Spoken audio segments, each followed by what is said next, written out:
Эти кадры были сняты в 2017 году. Жительница села Якакит Наталья Кулик тогда рассказала, насколько весомой для нее стала государственная поддержка в рамках социального контракта.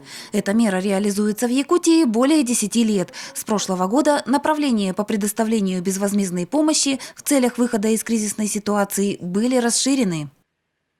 Существенно расширено такое направление, как понятие, как тяжелая жизненная ситуация. То есть по данному направлению мы можем предложить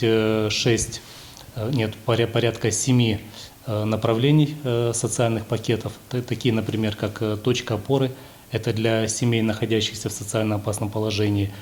Кочевая семья, это семьи, проживающие в районах Крайнего Севера и состоящие в реестре кочевых семей. Забота – это лица, утратившие трудоспособность, то есть инвалиды, дети-инвалиды.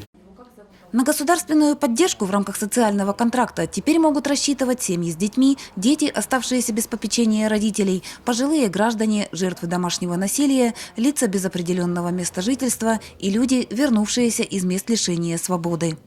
Преимущественно данные изменения коснулись людей, находящихся в трудной жизненной ситуации. Ее причинами, как правило, является это инвалидность, безработица, отсутствие рабочих мест в отдаленных территориях, также уход за близкими родственниками или уход за детьми до 3 лет. Были разработаны в данном постановлении социальные пакеты. Каждый пакет рассматривается индивидуально под каждую семью.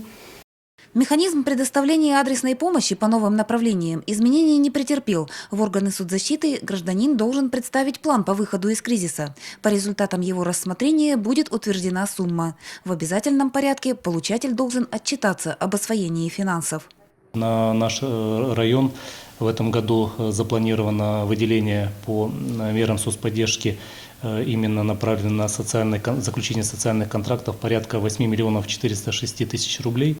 Величина этой суммы может быть скорректирована в зависимости от того, какому количеству граждан потребуется государственная поддержка по социальному контракту. Стоит отметить, что данная мера остается востребованной. Татьяна Вахнина, Сергей Шипачев, Александр Лукин, Алдан.